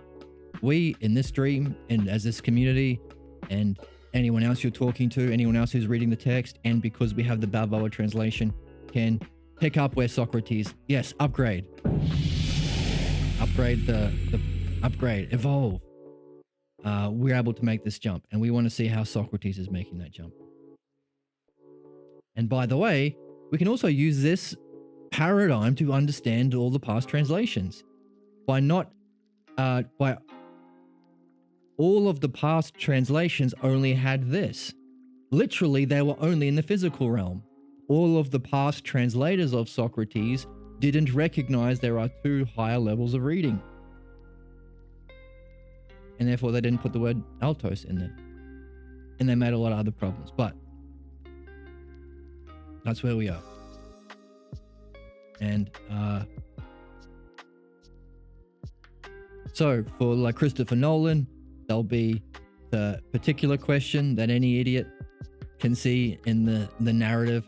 There'll be the hidden question. You have to go do like YouTube videos, and there'll be a dozen movies on the real meaning of Inception, or the real question in Inception, or like what was really going on.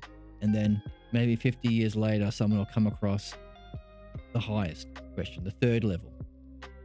And by the way, if you're writing, I encourage you to try and put all three in too.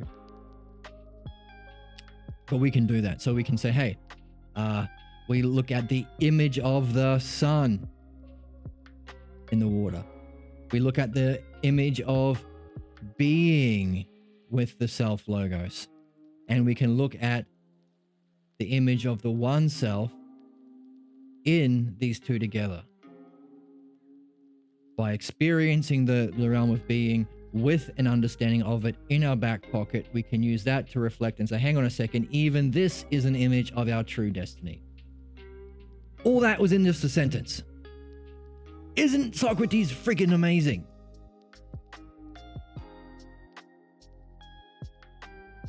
In the chat, I had a weird thought, and Pierre from 1996 answered it. Oh, communicating with Pierre through time. That's interesting. Kind of like how we're talking with Socrates. If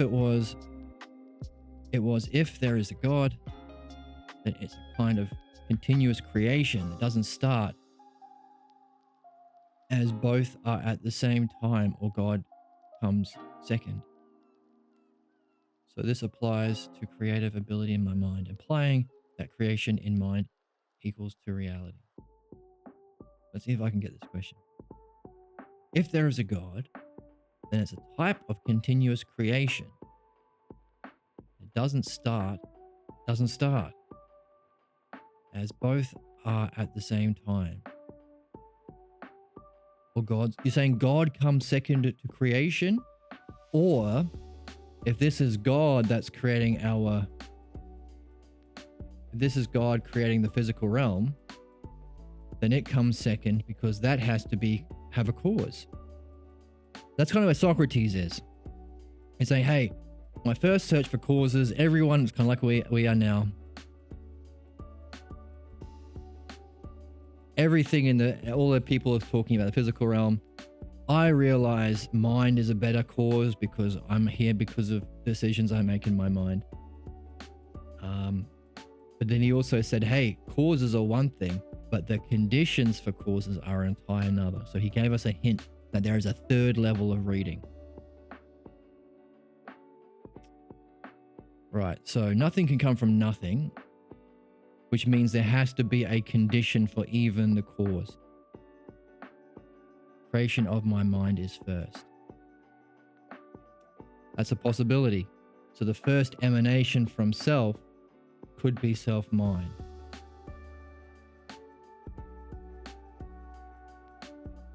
And the creation is self. Oh, you're saying that the self created itself.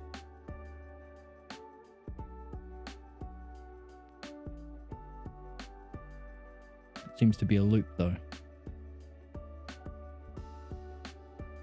The one self.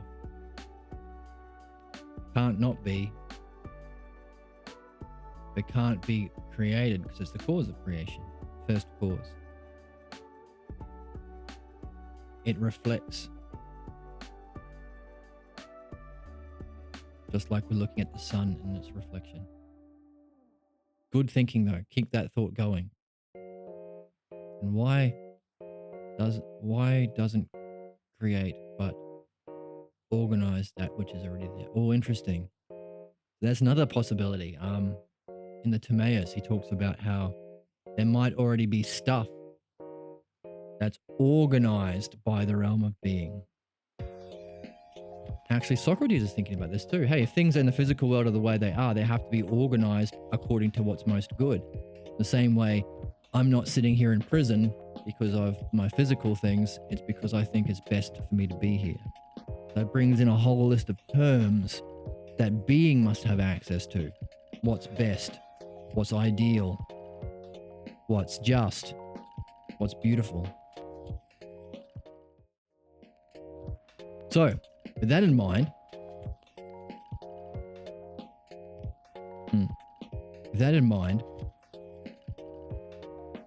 we look at the image of the self in water. Interesting. 3 levels of meaning there. Up to you how much you want to play. If the house we will call the night. So you're saying that. So this question about what is the order of causes is this question we're on. Socrates has. Let's see if we can match Socrates. Keep that question in mind as we read. Look at the image of self in water, or something like this. And I envisioned something such as this happening to me, and I feared that my soul may be altogether blinded if I were to look at the realities with my eyes, and if I tried to grasp selves, again, take 3 levels of meaning in that word, with each of my senses.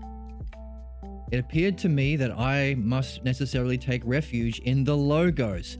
Interesting. Now, our past translation was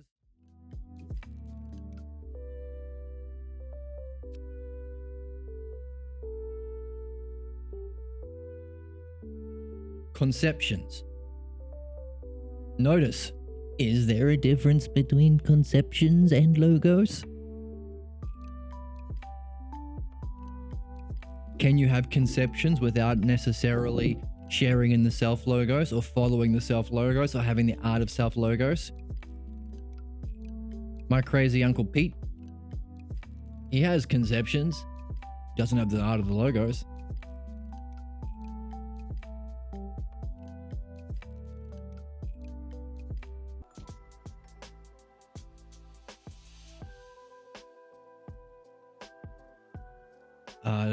Yes, so is there a difference between conceptions and logos? Yes.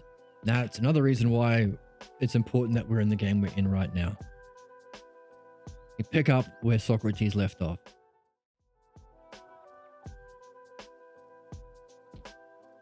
Which is cool, isn't it cool? Don't get disheartened that no one else plays this game at the moment. We understand why.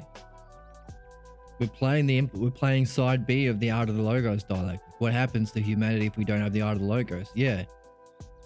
Turn on the TV. Look outside. Go on the internet. This is the implications. But we can also see that we can play the game today. We can pick up where Socrates left off. So I have to take refuge in the logos, and in those seek the truth of real beings. Now this is important because there's layers to this. I doubt he'd literally be saying, I want to see the realities with my eyes, because he can't. You can't see beauty itself with your eyes. In fact, there's a line in the symposium, I think, that says, if we could, it would awaken a terrible love. You know how like you might have seen a beautiful person and really fallen in love and all you can think about is her? Well, imagine seeing something that is a million times more beautiful because it's beauty itself. Imagine that state of love. Oh, really?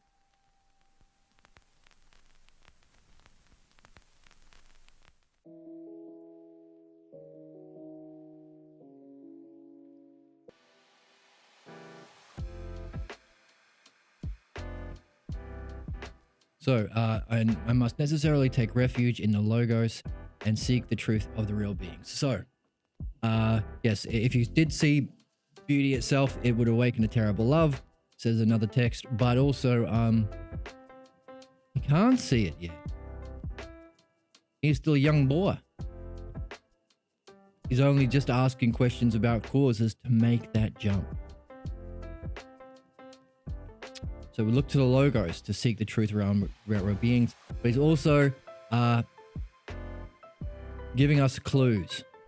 Because one of our questions is, how does Socrates make the jump, and how do we make the jump? And then also from the two at the bottom of the pyramid to the top, what will be the principle for all? The logos. You don't start by seeing reality itself. You start by seeing the physical realm. In the realm of becoming.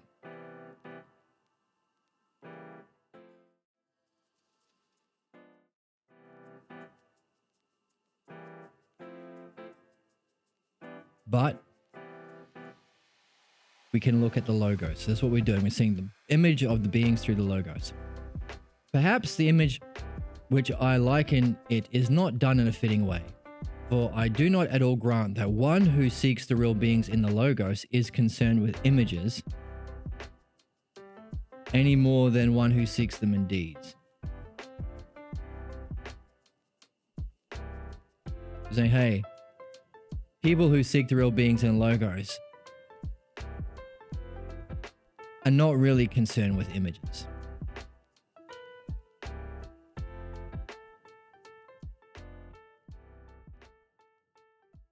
But surely then I did begin in this way, and by also using the logos as hypothesis. Okay, so we're seeing more in the actual translation that helps us understand the dialectic, which is fundamental to what we've been reading. You start with a hypothesis, which I discern to be most sound. Okay, pick the hypothesis you think is most sound.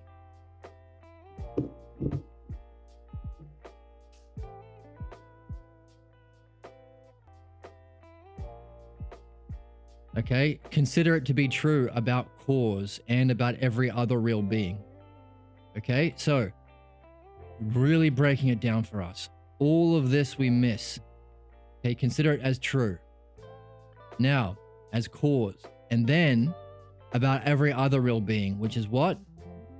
Self to others. But self itself being true, then self to others. As a hypothesis, we can see he's talking about dialect, which appeared to me to be in tune with this logos, and consider as not true whatever was not. Okay? The second part. Side B. But I want to make it more clear because I don't think you see yet. Yeah, only we are starting to see. So let's go back. Let's keep reading in this section. It is nothing new. What I mean is this. So CB says, I don't see very well, by Zeus. It is also... Who, by the way? What I mean is this. Is it also just as always what I have never stopped saying in the earlier logos and at other times? For I am truly going to try to set out to demonstrate to thee the idea of cause, the cause, which I have busied myself, and I will refer back to the oft murmured songs. Now, it's not murmured, the word is repeated. This has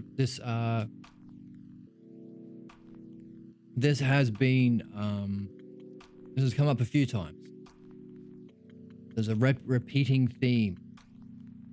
And the repeating theme is repetition, often repeated. Philosophers have to repeat this doctrine. Poets repeat to us that our senses deceive us. Interesting. Repetition as a repeated theme. I wonder if there's a significance in that. So refer back to those often repeated songs and begin from them by hypothesizing that a certain beauty exists. Self according to self. Okay, so we have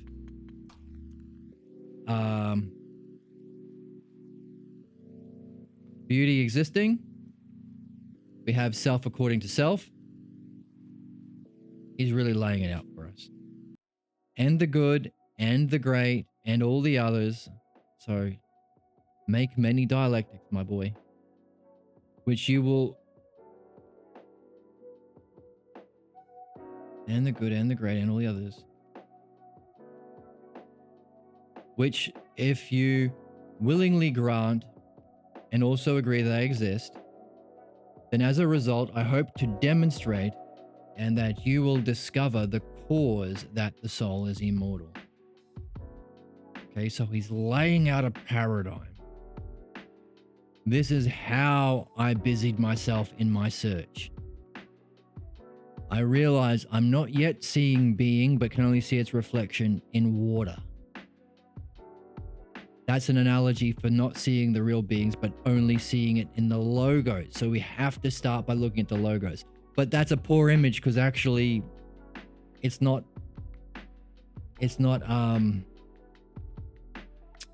we're not really concerned with images. But it's the only way we can access that which we talked about with this before. Isn't it interesting? We talked about how the excellence or the honorific in this physical realm of becoming is the activity of the self logos. And he's pointing, this is what I used. And I realized it was an image of that. And of course it is. It's the highest activity. It's the self logos. It's the honorific activity. So he discovered early on what we are able to understand was right on the mark. He was a smart kid.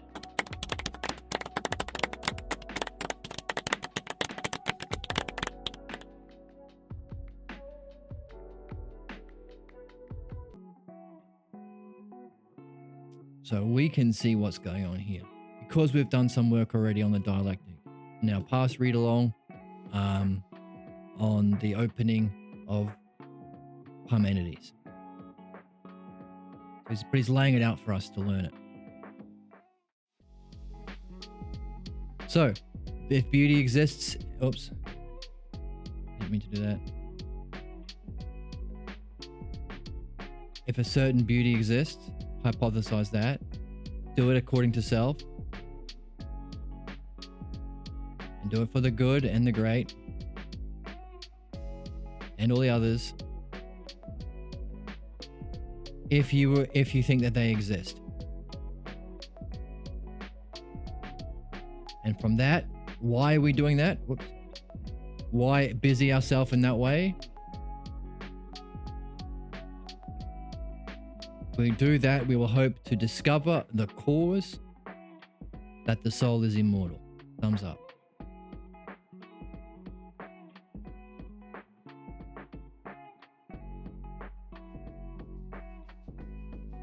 So that's a lot of work. We've done a lot of reflection, we've done a lot of reading, and we're really opening up the particulars. So we said, hey, he has to not just define and demonstrate it, he has to divide it up, and we have to match him.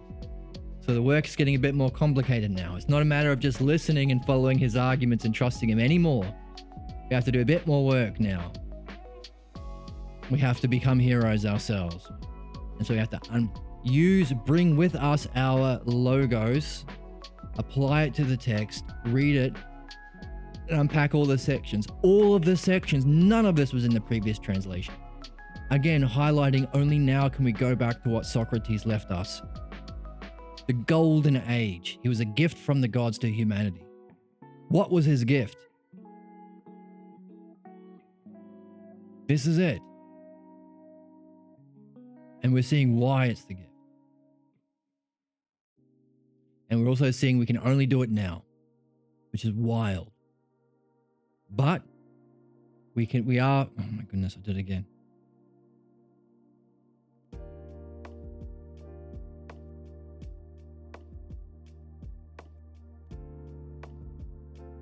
But we can do it now. And we're seeing it. He's giving us the pieces. Okay, we can only access the images of the beings, and that's in the logos. But what kind of use of the logos? Not opinions, not believing other people like Anaxagoras, even if he was a professor. Not believing the many, ain't no one else talking in this way. In fact, we have that quote from Parmenides early in Socrates' life. Collect thyself by exercising more in the way that appears to be useless to the many, to the multitude. They call it empty talk. If you don't, while you're still young, the truth will elude you. Zeno also said to Socrates, Parmenides' student, said to Socrates, hey, Soc. Okay, there's a lot on the screen. We've got to wait for one of those to go away. Talk amongst yourselves. Here we go. He said, hey, Soc, the many are ignorant that without this discursive progression through all beings, it happens to be impossible for the intellect to hold on to the truth. And look at what we saw in the text. All beings, not just beauty, but the good, the great, and all the others. He is passing on what was passed on to him. He picked up this quirk or this hero or this power. He's passing it on. He's giving us the pieces because he's not going to force feed it to us. We have to do work. We have to make it our own, which kind of upgrades it in a certain way. Okay, so for in that quote, it was, hey, if you want to know the truth about reality, you have to do this thing that everyone else calls empty talk. Zeno said the many don't realize it's the only way to find truth. In this text, he's been saying we're after truth and phronesis. Now he's tied that in with the particular. So you could say he's tied in the honorific with the particular. He's tied in the highest puzzle, honorific, with the particular puzzle of Cebes, which is to prove the soul is immortal. If you do this, if you come with me, I will demonstrate to you and that you will discover the cause. This is a progression through causes. This is the use of the logos. This is as close to getting the truth as you can be in the physical world. This is seeking the truth of the real beings. you will find causes, and you will find whether or not the soul is immortal. He's passing on the art of the Logos.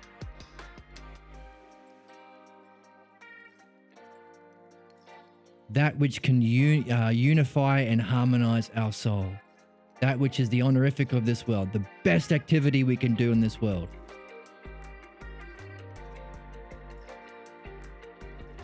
The paradigm for anything we're interested in. Hey, you have an excellence. You want to be a boss. You want to be a psychologist. You want to be a philosopher. You want to be a judge. You want to be a teacher. This is the paradigm you want to learn. It's literally the highest activity, and the activity we're all, Socrates saying, we're all here for. All beings seek this. All humans have to do this. If you don't, you're damaging your soul. You're nailing the soul to the body. You're nurturing yourself in vice, and it's going to negatively affect your reincarnations. You're not going to get truth in being, which you actually seek. You're not going to get phronesis.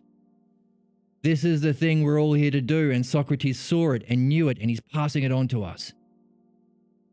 And we're seeing the pieces. We're putting it together. We are relearning or remembering the dialectic.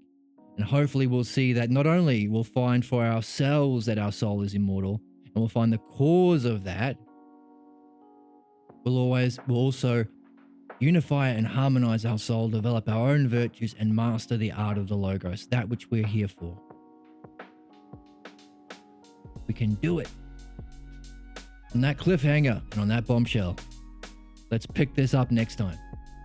I hope you come back next time. I hope you're intrigued. I hope you enjoyed this. Yeah, we're a bit slow going. We have been a bit slow going lately because this material is so dense and so rich and so meaningful, and there are so many implications, but that's okay. The more we see, the more value we'll see in it.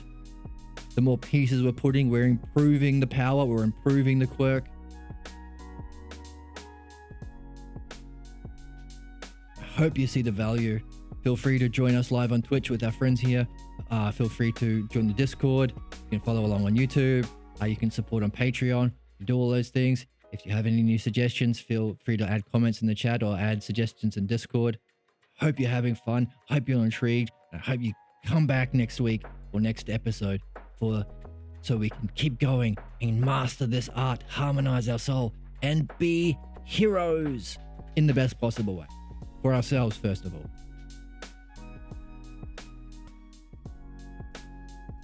I hope to see you next time.